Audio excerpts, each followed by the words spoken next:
하나님 말씀 로마서 7장 7절부터 25절 말씀입니다. 신약 성경 248페이지 로마서 7장 7절부터 25절 말씀 제가 봉독하고 마지막 절 합독하겠습니다. 그런즉 우리가 무슨 말을 하리요? 율법이 죄냐? 그럴 수 없느니라. 율법으로 말미암지 않고는 내가 죄를 알지 못하였으니 곧 율법이 탐내지 말라 하지 아니하였더라. 내가 탐심을 알지 못하였으리라. 그러나 죄가 기회를 타서 계명으로 말미암아 내 속에서 온갖 탐심을 이루었나니 이는 율법이 없으면 죄가 죽은 것임이라. 전에 율법을 깨닫지 못했을 때에 내가 살았더니 계명이 이름에 죄는 살아나고 나는 죽었도다. 생명에 이르게 할 그 계명이 내게 대하여 도리어 사망에 이르게 하는 것이 되었도다. 죄가 기회를 타서 계명으로 말미암아 나를 속이고 그것으로 나를 죽였는지라. 이로 보건대 율법은 거룩하고 계명도 거룩하고 의로우며 선하도다. 그런즉 선한 것이 내게 사망이 되었느냐? 그럴 수 없느니라. 오직 죄가 죄로 드러나기 위하여 선한 그것으로 말미암아 나를 죽게 만들었으니 이는 계명으로 말미암아 죄로 심히 죄되게 하려 함이라. 우리가 율법은 신령한 줄 알거니와 나는 육신에 속하여 죄 아래에 팔렸도다. 내가 행하는 것을 내가 알지 못하노니 곧 내가 원하는 것은 행하지 아니하고 도리어 미워하는 것을 행함이라. 만일 내가 원하지 아니하는 그것을 행하면 내가 이로써 율법이 선한 것을 시인하노니 이제는 그것을 행하는 자가 내가 아니요 내 속에 거하는 죄니라. 내 속 곧 내 육신에 선한 것이 거하지 아니하는 줄을 아노니 원함은 내게 있으나 선을 행하는 것은 없도다. 내가 원하는 바 선은 행하지 아니하고 도리어 원하지 아니하는 바 악을 행하는도다. 만일 내가 원하지 아니하는 그것을 하면 이를 행하는 자는 내가 아니요 내 속에 거하는 죄니라. 그러므로 내가 한 법을 깨달았노니 곧 선을 행하기 원하는 나에게 악이 함께 있는 것이로라. 내 속사람으로는 하나님의 법을 즐거워하되 내 지체 속에서 한 다른 법이 내 마음의 법과 싸워 내 지체 속에 있는 죄의 법으로 나를 사로잡는 것을 보는도다. 오호라, 나는 곤고한 사람이로다. 이 사망의 몸에서 누가 나를 건져내랴. 함께 읽습니다. 25절. 우리 주 예수 그리스도로 말미암아 하나님께 감사하리로다. 그런즉 내 자신이 마음으로는 하나님의 법을 육신으로는 죄의 법을 섬기노라. 아멘. 바울에게 있어서 그 당시 복음을 전파함에 있어서 가장 중요한 초대교회 이 성도들에게 가르쳐야 했던 부분들이 율법과 믿음에 대한 관계였습니다. 우리가 이신칭의라고 그러죠. 그래서 믿음으로 말미암아 의롭게 된다. 또 믿음으로 구원에 이르게 된다라는 이 사실을 초대교회 당시 바울이 복음을 전할 당시에는 굉장히 중요한 하나의 신학적인 이슈였습니다. 새로운 것이었죠. 다시 말하면 믿음이 아니라 그전에는 율법을 지킴으로 말미암아 의롭게 된다라는 것들이 그 당시 특별히 유대인들을 중심으로 가지고 있었던 생각이었고 그 구원관이 실패했다라는 것을 바울은 이야기를 하고 있죠. 그래서 어제 우리가 7절 1절부터 저희가 읽은 6절 말씀에 보면은 율법에 대해서 어떻게 표현하는가 하면 4절에 내 형제들아 너희도 그리스도의 몸으로 말미암아 율법에 대하여 죽임을 당했다라는 표현들을 합니다. 그리고 율법에 의해서 죽었다 뿐만 아니라 6절에는 율법에서 벗어났다. 그러니까 바울은 어찌하든지 이 율법이 아니라 믿음으로 의롭게 되고 믿음으로 구원에 이르게 되는 이 사실에 대해서 이야기를 하고 있는 거예요. 그러다 보니까 이제 딜레마가 하나 생기는 거죠. 그럼 율법이 뭐냐는 거예요. 하나님이 주셨는데 하나님께서 인간에게 주신 율법이 뭐냐라는 하나의 딜레마가 생기는 것이죠. 고민거리가 되는 거예요. 하나님 앞에 서 있는 인간이 가진 딜레마가 바로 7절이죠. 그런즉 우리가 무슨 말을 하겠는가? 그렇다면 율법이 죄냐? 율법이 잘못된 것이냐고 이야기하는 것이에요. 이에 대해서 바울은 완강히 부인합니다. 7절 이어지는 바로 하반전에 그럴 수 없느니라 명확하게 이야기를 하죠. 그렇지 않다라는 것이에요. 율법으로 말미암지 않고는 내가 죄를 알지 못하였으니 여기 율법의 기능이 있죠. 믿음으로 구원에 이르는 이 복음을 듣게 된 우리에게 있어서 율법의 기능, 율법이 가지고 있는 의미는 무엇인가? 율법을 통해서 우리는 죄를 알게 된다는 거예요. 다시 말하면 율법이 없었다면 우리는 죄를 깨닫지 못했다는 것이죠. 우리가 율법을 통해서 무엇이 죄인지를 알게 됐다는 것이에요. 무엇이 선인지를 알게 되었다는 것입니다. 그리고 더 중요한 것, 우리가 그 율법을 통해서는 구원을 얻을 수 없다라는 것을 깨닫게 된다는 거예요. 결국 우리 모두가 율법을 통해서는 죄인일 수밖에 없다는 것을 깨닫게 된다는 것이죠. 바울은 율법이 죄도 아니고 문제도 아니고 오히려 좋은 것이라고 말합니다. 10절에 보면 율법은 생명에 이르게 한다, 계명은 생명에 이르게 한다라고 이야기하고, 더 나아가서 12절에 이러보건대 율법은 거룩하고 계명도 거룩하고 의로우며 선하다라고 바울은 분명히 말해요. 그러니까 바울이 하고 싶은 말은 뭡니까? 하나님이 주신 율법이 문제가 아니라 사람들이 율법을 지키지 않는 것, 그것이 문제라는 것이에요. 하나님이 우리에게 주신 이 율법의 의미들을 깨닫고, 또 이 율법을 통해서 우리가 알아야 될 것은 이 율법을 통해 우리는 죄를 깨닫고 그 죄의 문제를 해결하시는 하나님에게 우리의 구원의 문제를 의탁해야 된다는 것. 그것을 바울은 이야기하기 위해서 오늘 7절에서 이 이야기를 하고 있는 것입니다. 칼빈은 이런 이야기를 합니다. 죄는 율법 때문에 생기는 것이 아니며 율법 안에 있는 것도 아니다. 바로 우리 안에 있다. 결국 율법을 통해서 우리는 죄의 문제를 인식하게 된다는 것이죠. 오늘 8절에 보니까 그런데 이 거룩하고 또한 의롭고 선하며 생명에 이르게 하는 이 율법과 계명을 어떻게 해서 우리가 죄의 문제로 인식하게 되는가라는 부분에 대해서 설명합니다. 8절에 그러나 죄가 기회를 타서 계명으로 말미암아 내 속에서 온갖 탐심을 이루었나니 이는 율법이 없으면 죄가 죽은 것이라. 무엇이 기회를 타서 탐심을 이룬 겁니까? 죄가 그랬다는 거예요. 죄가.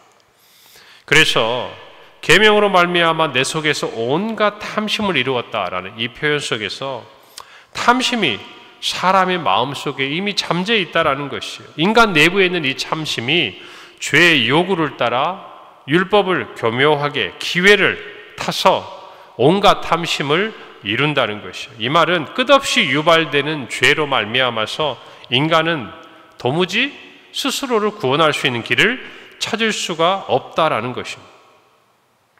결국 우리가 이 문제 앞에 부딪히게 된 가장 큰 원인은 율법이 아니라 죄의 문제라는 것이에요. 죄, 우리 안에. 그래서 이 죄의 문제를 해결하지 않고는 우리가 스스로를 구원할 수 있다, 없다? 없다라는 것이에요. 바울은 그 얘기를 하고 싶은 것이, 왜냐하면 바울 자신도 어떻습니까? 그는 히브리인 중에 히브리인이에요. 율법의 의로는 흠이 없는 자였습니다. 그는 바리새인 중에 바리새인이었을 뿐만 아니라 모든 이 당시가 요구하는 이와 같은 율법으로 구원에 이르는 세계관에 있어서 바울은 누구보다 앞서 있는 사람이었고 열심히 있던 사람이었습니다. 그런데 그가 예수 그리스도를 만났어요. 다메섹 도상에서 예수님의 정말 그 찬란한 빛 앞에서 그가 참된 구원을 경험합니다. 그리고 이방인의 사도가 되었습니다. 어쩌면 이 이야기는 바울 자신의 이야기와 같은 거예요. 자기가 그토록, 여러분 루터도 마찬가지고 칼빈도 마찬가지고 그들 스스로가 가장 큰 고민과 갈등 속에 빠져 있었던 딜레마가 이 문제였습니다. 어떻게 죄의 문제가 해결될 수 있을까? 그래서 그 당시에 중세시대에 정말 공로로 자기의 선함으로 그것으로 구원에 이르고자 하는 수많은 노력을 했어요. 기도를 하고 또 사제로서의 정말 그 당시에 요구되는 수도원 같은 여러 가지 수도승 같은 삶들을 실천해보고, 그리고 나서 그들이 공통적으로 얻은 결론은 뭔가? 길이 없다는 거예요. 길이 없다는 거였습니다. 거기서 깨달은 것이 이제 내일 우리가 정말 아름답고도 놀라운 선포를 하게 될 예수 그리스도의 생명의 성령의 법을 깨닫게 되는 것이, 그 이전까지는 누구나 이 갈등을 하게 되는 거예요. 저와 여러분도 마찬가지예요. 어쩌면 저와 여러분은 이 싸움이, 이 딜레마가 반드시 필요해요. 왜요? 적어도 이 고민을 하는 사람이라면 한 가지 마음속에 원하는 게 있기 때문이에요. 뭐죠? 율법을 지키고자 하는 것. 다시 말하면 하나님의 뜻대로 살고자 하는 것. 다시 말하면 선을 행하고자 하는 것. 이 욕망, 욕망이라고 표현하기는 그렇지만 이 욕구가 있는 거예요. 이 선한 욕구가. 그런데 우리의 삶이 이루어지지 않는 거예요. 그게 되지 않는 거예요. 거기서 오는 갈등 속에서 고민하다가 누구를? 예수 그리스도를 만나고 예수 그리스도의 십자가의 은혜 안에 머물게 될 때 비로소 자유함을 얻게 된다 그 말입니다. 오늘 바울은 이 고민을 이야기하고 있는 것이죠. 오늘 15절에 보면 내가 행하는 것을 내가 알지 못하노니 곧 내가 행하는 것은 원하지 아니하고 도리어 미워하는 것은 행한다 그 말입니다. 이 말은 바울이 자신이 도대체 무엇을 행하는지 알지 못한다, 깨닫지 못한다 이 의미가 아니라 정확히 표현하면 바울이 자기 자신이 그런 행동을 하는 것에 대해서 나 자신조차도 이해할 수 없다는 거예요. 내 마음에는 분명히 선한 것을 행하고자 하는 의도가 있어요. 그런데 결과적으로 내가 행하는 것을 보니까 뭐예요? 다 치우쳐 죄 가운데 빠져 있는 거예요. 여러분, 이것을 보니 내가 도무지 내 자신을 이해할 수 없다라는 것이죠. 여기서 성도의 신앙적인 갈등이 어떤 의미에서는 가장 극심하게 최고조에 이르게 되는 것이죠. 여러분, 우리가 부흥회를 마쳤습니다. 부흥회 마친 다음에 여러분 마음속에 무슨 생각하셨어요? 이제부터 내가 하나님의 뜻대로 살아야지. 이제부터 내가 말씀 생활해야지. 이제부터 내가 기도 생활 회복해야지. 이제부터는 내가 말이나 행동에 있어서 주변 사람들에게 화목하고 화평케 하는 도구가 돼야지.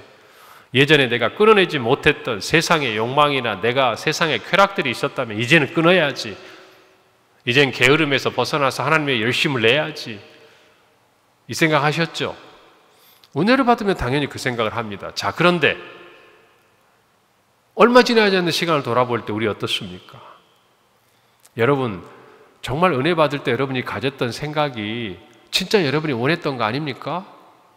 원했던 거예요. 우리 다 진짜 원한 거예요. 그렇게 살기를 원했어요. 그렇게 살고 싶어 해요. 그래서 노력을 했어요. 자, 그런데 결과가 지나고 나니까 어때요?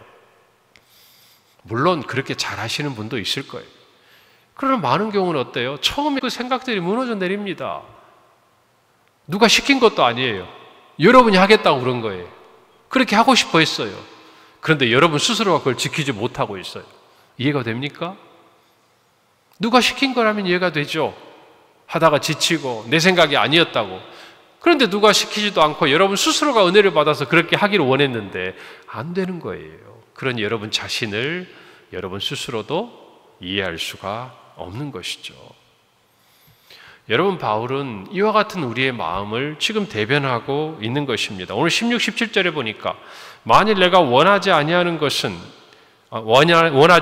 그것을 행하면 내가 이로써 율법이 선한 것을 시인하노니 이제는 그것을 행하는 내가 아니요 내 속에 거하는 죄니라. 바울이 이야기하는 거예요. 자기 자신은 선한 일을 행하고 싶어 하는 거예요. 그런데 그러지 못해요. 그렇게 자신에 대해서 들여다보고 나니 한 존재를 발견하게 되는 거죠. 내 속에 거하는 뭐예요? 죄라는 것을. 죄를 인격화시키는 거예요. 나의 하나님의 뜻대로 살고자 하는, 하나님의 자녀로 성도로 살고자 하는 이 선한 의지와 충돌하며 더 나아가서 그것들을 이기는 내 속에 있는 어떤 것, 죄라는 겁니다.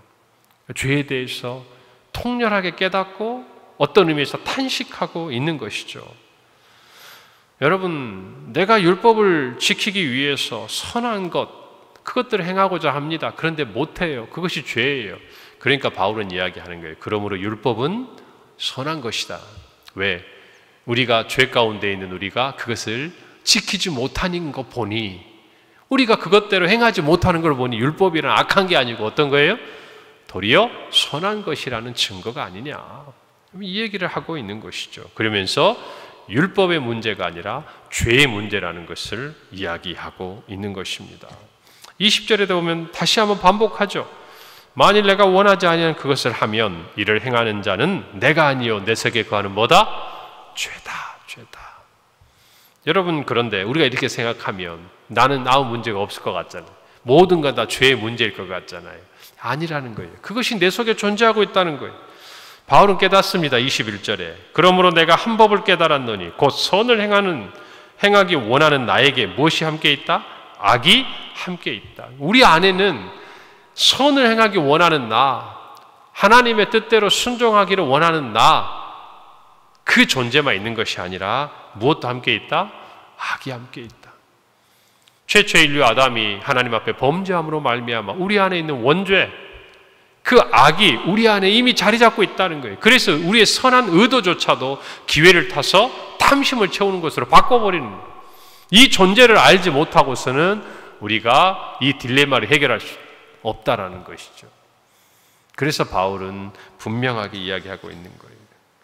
이 법을 깨닫고 난 이 바울의 자신을 들여다본 결과는 뭐냐? 22절, 23절에 보니까 내 속사람이 있어요. 그것은 하나님의 법을 즐거워합니다.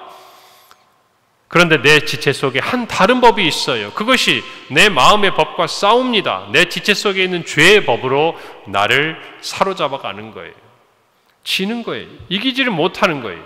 하나님의 법을 나는 즐거워하는데 죄의 법이 나를 끌고 간다 그 말.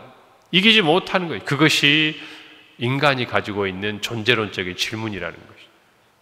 원죄 아래에 있는 모든 인간이 스스로 자기를 구원할 수가 없다라는 것이에요. 이 사실을 바울은 이야기를 하고 있는 것이에요. 그래서 그는 24절에 우리가 잘 아는 유명한 한마디라죠. 오라 나는 곤고한 사람이로다. 이 사망의 몸에서 누가 나를 건져내랴. 곤고하다 이 말이 무슨 말입니까? 나는 심한 고난 가운데 있는 사람이다. 나는 비참한 사람이다. 이 사망의 몸에서 누가 나를 건져내랴. 건져낼 수 없다라는 것입니다. 누가 나를 건져낼 수가 없다라는 것이 어느 누구도. 여러분, 이 말씀을 볼 때에 우리의 자신이 어떤 상황 가운데 있는지를 분명히 깨달아야 돼요. 여러분, 이 본문을 이야기하면서 존 스토튼 목사님은 이와 같은 근본적인 질문을 던지고 있는 사람들은 불신자라기보다는 거듭난 성도들의 탄식이다라고 이야기를 합니다. 무슨 말이냐면 죄가 죄인 것을 깨닫지 못하고 내 속에 죄인 것을 알지 못하는 사람은 이와 같은 탄식을 하지 않는다는 거예요. 성도임에도 불구하고 구원을 받은 성도가 거듭났음에도 이제는 하나님의 뜻대로 살고자 하는 내 자신의 속사람에 하나님의 법을 즐거워하는 그 마음을 자신의 삶 속에서 행하지 못하는 것. 그로 인한 고민과 탄식과 안타까움이라는 것이죠. 어쩌면 오늘 저와 여러분을 향한 이야기죠. 우리도 이와 같이 동일한 위치에 있다는 것입니다. 그래서 칼빈이 이야기하죠. 우리들에게 있어서 죄로 인해서 전적 타락에 빠졌고 우리 스스로를 구원할 수 없는 전적인 무능력에 빠져 있다. 그것이 지금 바울의 이 한마디예요. 오호라 나는 곤고한 사람이로다. 이 사망의 몸에서 누가 나를 건져내랴. 여러분 여기까지 하고 끝났으면 우리에겐 소망이 없는 거지. 그런데 바울이 진짜 하고 싶은 얘기가 이제 나오는 거예요. 바울이 세상의 율법으로 세상의 어떤 것들로 자기의 구원을 이루고자 하고 자기의 의로움을 얻고자 했는데 다 실패했다는 거예요. 어느 누구도 할 수 없는 거예요. 자신도 실패했고 다. 그런데 한 이름이 나옵니다. 그게 25절이에요. 우리 주 예수 그리스도로 말미암아 하나님께 감사하리로다. 이 한마디가 한 줄기 빛이 되는 거예요. 어느 누구도 도울 수 없고 어느 누구도 나의 이 비참한 삶에서 이 곤고한 삶에서 건져낼 수가 없는데 그 모든 상황을 역전시키고 뒤바꾸고 일거에 뒤집어버리는 한 이름이 나타나는 거예요. 그 이름이 뭐예요? 주 예수 그리스도. 바울은 이 말을 하고 싶어서 지금 이 이야기를 한 거예요. 오늘 저와 여러분도 마찬가지예요. 우리가 핑계할 수 없다는 거예요. 그 모든 인간의 사망의 그늘 아래, 죄의 그늘 아래 있는 고민을 우리는 어쩔 수 없어. 우리는 그렇게 살 수밖에 없어. 라고 패배주의에 빠져서 다시 또 죄와 벗하고 짝하는 우리에게 아니라는 거예요. 그럴 수 없다는 거예요. 누구 때문에? 우리 주 예수 그리스도로 인하여서. 오늘 이 말씀을 마음에 붙들고 우리의 마음의 이 탄식을 어쩌면 여전히 우리에게도 그와 같은 탄식으로 남아있는 우리의 삶일 수 있지만 그러나 예수 그리스도가 이 모든 죄와 사망의 권세를 이기고 승리하셨음을 믿고 내일 새벽의 말씀을 기대하십시다. 그리고 그 말씀을 붙들고 믿음으로 승리하는 우리 모든 성도들이 되기를 바랍니다. 기도하겠습니다. 하나님 은혜를 감사합니다. 오늘 귀한 말씀, 참으로 우리 가운데 있는 죄로 말미암아 우린 스스로 해결할 수 없고 구원할 수 없다는 사실, 바울의 고백처럼 오라 나는 곤고한 사람이로다. 이 사망의 몸에서 누가 나를 건져내랴. 그러나 우리에게는 우리 주 예수 그리스도가 우리의 구주가 되심을 믿고 고백하고 그 이름으로 승리하게 하실 줄 믿습니다.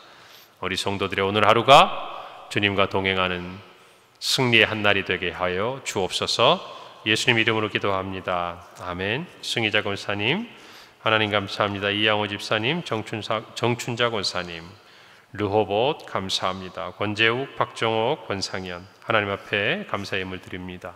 오늘 주신 은혜의 말씀을 생각하면서 성령의 인도하심을 따라 기도하시고 여러분 각자의 마음에 소원을 두고 기도하실 때 하나님 은혜가 함께 있을 줄 믿습니다. 특별히 우리 각자의 개의 기도 제목도 있지만 우리 공동의 기도 제목, 나라와 민족을 위해서, 그리고 한국교회와 우리 평강교회를 위해서 특별히 이번 주일은 저희들 56주년 창립 기념주일입니다. 하나님의 은혜에 감사하며 지나간 50여 년의 시간보다 앞으로 주님 앞에 쓰임받을 영광스러운 50년을 사모하면서 우리 하나님 앞에 예배자로 준비하기를 바랍니다. 그리고 우리 다음 세대 자녀들, 또 태신자들, 특별히 이번 돌아오는 주일에 2차 태신자 작정을 합니다. 우리 기도하면서 여러분도 하나님 앞에 귀한 영혼의 예물을 드리는 시간이 되기를 바라고, 또 우리 환우들, 또 다음 세대, 특별히 이제 수능이 두 달도 채 남지 않았죠. 우리 자녀들을 위해서도 기도하시고, 그리고 여러분의 일터와 오늘 하루 모든 계획을 주님께 맡기는 귀한 기도로 오늘 또 믿음으로 승리하시기를 바랍니다.